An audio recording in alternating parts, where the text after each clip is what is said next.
بسم اللہ الرحمن الرحیم۔ ابتدا اس خالق ہستی کے نام سے جو منظر سے زیادہ پس منظر اور پس منظر سے زیادہ منظر کے حقائق سے آشنا ہے۔ سحر اردو ٹی وی سے راشد نقوی آپ تمام ناظرین کی خدمت میں سلام عرض کرتا ہے۔ عزیز ناظرین، اسلامی جمہوریہ ایران سمیت خطے کے مختلف ممالک میں بہار اپنے جوبن پہ ہے، کہیں پہ بہار کا آغاز ہو رہا ہے، کہیں پہ جشن بہاراں ہے اور کہیں پہ نوروز شروع ہو چکا ہے۔ نیا دن اپنی خصوصیات کے ساتھ، اپنی صفات کے ساتھ آج جلوہ گر ہو چکا ہے۔ ایران میں آج نوروز منایا جا رہا ہے۔ نوروز کی تقریبات ایک اپنا خاص انداز ہے، اس کا ایک خاص روش ہے۔ ایران میں بالخصوص بڑے جوش و خروش سے منایا جاتا ہے، اور بھی ممالک میں نوروز کی خوشیاں، جشن منایا جاتا ہے۔ ہم ان نوروز کے ان ایام میں عالمی سطح پہ مختلف تبدیلیاں بھی دیکھ رہے ہیں۔ ہر جگہ گویا ایک نئے دن کا آغاز ہمیں محسوس ہو رہا ہے۔ کہیں پہ جو بائیڈن اور رشین پریزیڈنٹ کے درمیان تلخ جملوں کا تبادلہ ہے، کہیں پہ چین اور امریکہ مذاکرات کے ذریعے اپنے مسائل حل کرنے کی ناکام کوشش کر رہے ہیں، کہیں پہ اسلامی جمہوریہ ایران کو گھٹنے ٹیکنے پر مجبور کرنے کے لیے مختلف سازشیں رچی جا رہی ہیں۔ ایک سلسلہ جاری ہے، مناظر بڑے تیزی سے تبدیل ہو رہے ہیں، اور ان مناظر کے پیچھے حقائق جاننا سب کی خواہش ہے، سب کی تمنا ہے۔ دیکھیے، آج ہمارے ساتھیوں نے کن مناظر کو آپ کے سامنے پیش کرنا ہے، اور ان مناظر کے پیچھے کیا پس منظر اور کیا حقائق ہیں، وہ بھی آج کے پروگرام میں ہم پیش کرنے کی کوشش کریں گے۔ آئیے دیکھتے ہیں ہمارے ساتھیوں نے آج کے منظر و پس منظر کا موضوع کیا انتخاب کیا ہے۔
جی ناظرین، ہمارا آج کا موضوع افغانستان ہے۔ افغانستان میں ہونے والے مذاکرات، کبھی وہ دوحہ مذاکرات کے نام سے پہچانے جاتے ہیں، کبھی بین الافغان مذاکرات کا نام دیا جاتا ہے۔ آج کل ماسکو میں مذاکرات ہوئے ہیں، بہت جلد استنبول میں ہونے والے ہیں۔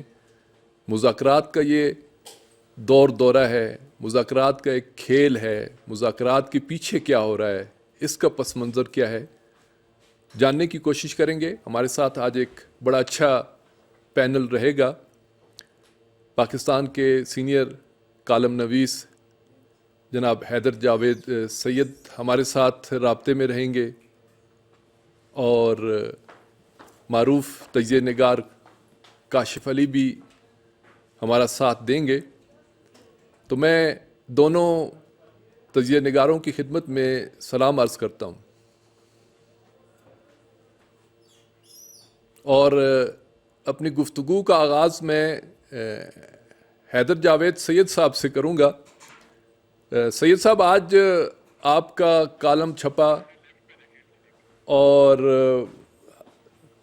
کالم ہم نے پڑھا، یقیناً بہت خوبصورت آپ نے ایک تجزیہ کیا ہے. ہم چاہتے ہیں کہ آپ کی زبان سے بھی وہی چیزیں سنیں کہ اس وقت افغانستان، میں اس کے لیے ایک اصطلاح بولتا ہوں کہ مذاکرات کے نرغے میں ہے، مذاکرات کی زد میں ہے. کیا کہیں گے آپ؟ راجہ نقوی صاحب، بات تو درست ہے، افغانستان مذاکرات کے نرغے میں تو ہے، لیکن جس بنیادی پرابلم کو سمجھنے کی کوئی کوشش نہیں کر رہا وہ یہ ہے کہ دوحہ معاہدہ ہو یا اس کے بعد طالبان کا افغان حکومت کے ساتھ جو ابتدائی معاہدہ تھا مستقل مذاکرات کے لیے، دونوں میں جنگ بندی کو نظر انداز کیا گیا. ایک اہم بات یہ ہے کہ دونوں مرتبہ طالبان نے جنگ بندی سے انکار کر دیا. دوسری اہم بات یہ ہے کہ دونوں معاہدوں میں یہ شک شامل نہیں کی گئی کہ جو غیر افغان عسکری گروپ ہیں یا افغانستان کے اندر کے جو عسکری گروپ ہیں ان کا مستقبل کیا ہوگا. تیسری بات یہ ہے کہ مجھے یہ سمجھ میں آتا ہے کہ طالبان یہ چاہتے ہیں کہ امریکہ نے 9/11 کے بعد چونکہ ان کا اقتدار ختم کیا تھا تو اقتدار ان کے حوالے کیا جائے. ادھر امریکی جو ہیں پچھلے 4 مہینے میں مختلف تجاویز پیش کر چکے ہیں. کچھ دن قبل جو بین الافغان مذاکرات کا سلسلہ تھا اس کا جو پس منظر تھا وہ امریکی غالباً اس وقت یہ چاہ رہے تھے کہ افغانستان کے جو دوسرے لسانی گروپ ہیں وہ بھی اس میں شامل ہوں. لیکن جس بنیادی سوال کو نظر انداز کیا جا رہا ہے وہ یہ ہے کہ افغانستان میں جو حکومت ہے وہ بہرحال عوام کی منتخب حکومت ہے، تو ووٹ پڑے ہوئے اس کا 60% جو ہے وہ انہوں نے لیے ہیں. اب 60% ووٹوں والی حکومت کے ساتھ امریکہ کیا سلوک کرنا چاہتا ہے. دوسری بات اس میں جو اہم ہے وہ یہ ہے کہ کیا افغانستان کے جو پڑوسی افغانستان کی صورتحال سے متاثر ہیں، ایران، پاکستان، جو وسط ایشیائی ریاستیں، ان کے بغیر افغانستان میں کوئی امن قائم ہو سکے گا؟ میں تو ہمیشہ یہ عرض کرتا ہوں کہ ایک ایسی کانفرنس ہونی چاہیے جس میں افغانستان کے سارے پڑوسی شامل ہوں اور وہ پھر بیٹھ کے وہ دیکھیں کہ کیا صورتحال ہوگی. مثلا افغانستان میں پاکستان کی جو کالگم تنظیم میں اس وقت سرگرم عمل ہیں یا ان کے بیس کیمپ ہیں ان میں TTP کے 6 گروپ ہیں، پھر جند اللہ ہے، لشکر جنگی العالمی ہے، اسی طرح وسط ایشیائی ریاستوں کی اسلامک موومنٹ آف ازبکستان ہے، پھر داعش جو ہے وہ امریکہ بہادر کے اپنے تیاروں میں جو ہے بڑگرام ایئرپورٹ کے ذریعے افغانستان میں پہنچی اور وہاں پر موجود ہے. داعش کو جو افرادی قوت ہے پچھلے 2 سال سے وہ بھارت سے مل رہی ہے اور پیسہ بھی بھارت سے آ رہا ہے. خود امریکی کانگریس کا تھنک ٹینک جو ہے وہ ٹرمپ کے دور میں کانگریس کو اور حکومت کو اس بات کی طرف متوجہ کر چکا تھا.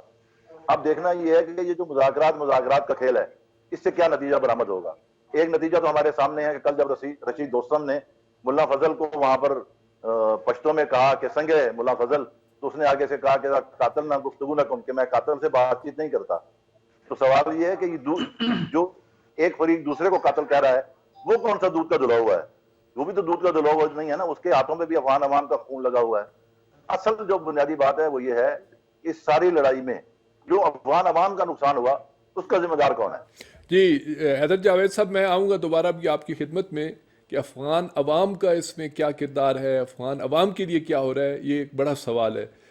کاشف علی، آپ انگلش اخبارات میں زیادہ انوالو ہیں اور انگلش جو میڈیم ہے اس کے اندر اس موضوع کو بڑا خاص ایک اینگل دیا جا رہا ہے کہ ماسکو میں یہ کیوں مذاکرات ہوئے. وہ ماسکو کے جو نہ طالبان کے لیے قابل قبول تھا نہ افغانستان کے دوسرے گروپس کے لیے، تو ماسکو کی جو انوالومنٹ ہے اس کو امریکہ بھی برداشت کر رہا ہے، افغان مجاہدین بھی برداشت کر رہے ہیں. یہ کیا ہو رہا ہے؟ اس سے پہلے بھی 1-2 مذاکرات میں روس انوالو رہا ہے، لیکن اس وقت بڑی کرٹیکل پوزیشن ہے. ادھر سے جو بائیڈن کچھ اور چاہ رہے ہیں، ٹرمپ نے ایک اور پالیسی دی تھی، امریکی ڈیپ سٹیٹ کسی اور طرف جا رہی ہے، خطے کے حالات کسی اور طرف جا رہے ہیں. تو اس سارے سیناریو کو آپ کس نظر سے دیکھتے ہیں؟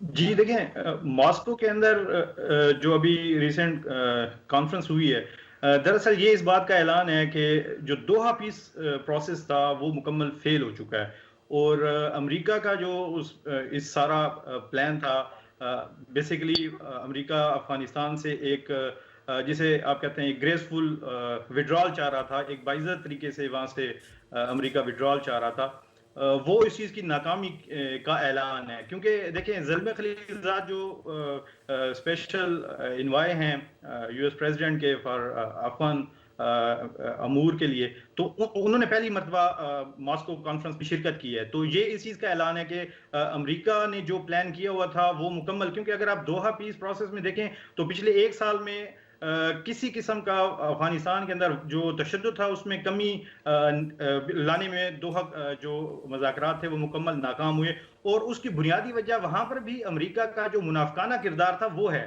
کیونکہ آپ کو یاد ہوگا کہ دوحہ جو پیس ایکارڈ ہوا تھا اس میں امریکہ نے طالبان سے اپنے حوالے سے تو اور نیٹو فورسز کے حوالے سے گارنٹی لی تھی کہ ان پر اٹیکس نہیں ہوں گے، لیکن جو طالبان جو افغان فورسز تھی اس کے حوالے سے کوئی گارنٹی نہیں لے گی.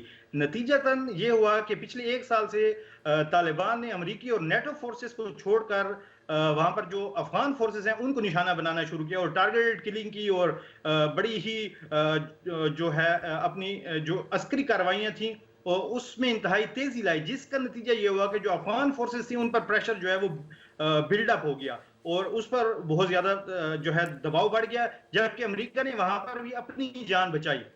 اب دوسرا اس میں پہلو یہ ہے کہ جو بائیڈن ایڈمنسٹریشن اور جو ٹرمپ ایڈمنسٹریشن ہے اس کے درمیان جو ہے وہ بہت زیادہ بنیادی طور پر افغان مسئلے کو حل کرنے میں بنیادی ڈفرینسز تھے. ٹرمپ ایک تاجر تھا، اس نے اپنی جو ڈومیسٹک اس کے لیے افغان مسئلے کو استعمال کیا. اس کا جو الیکشن پرومس تھا کہ میں وہاں سے افغانستان سے اور اس طرح کی جو وارنگ کنٹریز ہیں جہاں پر یو ایس ٹروپس انوالو ہیں، میں وہاں سے فورسز کو وڈرا کروں گا، تو اس کا ایک یہ انتخابی نعرہ تھا. تو اس نے اپنے سیاسی مفاد کے لیے افغانستان سے جو ہے وہ فورسز کو وڈرا کرنے میں جو ہے وہ جلدی سے جلدی وہ چاہا کہ معاہدہ ہو. اور جبکہ جو بائیڈن ایڈمنسٹریشن ہے اگر آپ اس کو دیکھیں تو یہ ان لوگوں پر مشتمل ہے جو کہ امریکہ کو ان جنگوں میں لائے تھے، چاہے وہ اوباما کے دور میں ہو یا اس سے پہلے. تو بائیڈن ایڈمنسٹریشن اور جو ٹرمپ ایڈمنسٹریشن تھی اس کی بنیادی اپروچ میں فرق ہے، جس کی وجہ سے جو ہے امریکہ جو ہے اب ایک نئے طریقے سے اس جی کاشف علی میں دوبارہ آؤں گا اس موضوع پہ کہ جو بائیڈن اور ٹرمپ کی پالیسی میں وہ کیا بنیادی. اس وقت ہمارے ساتھ ہندوستان سے معروف اور سینئر کالم نگار تجزیہ نگار حسن کمال صاحب موجود ہیں. حسن کمال صاحب السلام علیکم. وعلیکم السلام. جی بہت شکریہ. حسن کمال صاحب، افغانستان میں عبوری حکومت کی باتیں کی جا رہی ہیں اور ساتھ ساتھ بین الافغان مذاکرات پہ تاکید ہے. ادھر سے خود جو بائیڈن نے کہہ دیا ہے کہ جو طالبان کے ساتھ ہم نے معاہدہ کیا تھا اس مقررہ تاریخ پر ہم انخلا نہیں کر سکتے. تو اس صورتحال کو آپ کیا دیکھ رہے ہیں کہ یہ طالبان نے بھی چونکہ ایک الٹیمیٹم دے دیا ہے کہ اگر مقررہ تاریخ تک امریکن فورسز کا انخلا نہ ہوا تو ہم ری ایکشن کریں گے. ابھی تک تو امریکہ نے فائدہ اٹھایا کہ جب سے دوحہ مذاکرات ہوئے ابھی تک امریکی بڑے محفوظ ہو گئے. افغان عوام محفوظ ہو یا نہ ہو، امریکی بڑے محفوظ ہیں اس وقت افغانستان کے اندر. تو کیا یہ سلسلہ آئندہ بھی جاری رہے گا؟ دیکھیے، سب سے پہلی بات تو یہ ہے کہ یہ ایک بہت طویل عرصے کے بعد ایک ایسی صورتحال نظر آ رہی ہے جس میں برسوں سے متصادم گروپ جو تھے ان میں مفاہمت دکھائی دے رہی ہے. روس کا جو افغانستان سے پٹ کے باہر گیا تھا اس کا رویہ تبدیل ہونا، اور دوسرے جو افغانستان کے اندر جو مختلف گروپ جو باہر متصادم رہے ہیں ان کا ایک دوسرے کے ساتھ مل کر اور پھر طالبان کے ساتھ مفاہمت کر لینا، یہ سب بہت اہم بات تھی. عجیب بات یہ ہے کہ عبوری حکومت بنانے کے لیے سب سے زیادہ بے چین پہلے افغانستان کی نام نہاد جو سرکار ہے وہ رہا کرتی تھی. اب پہلی بار ایسا لگ رہا ہے کہ اس افغانستان یعنی عبدالغنی کی جو سرکار ہے ان کو اس نئی عبوری حکومت کے تصور سے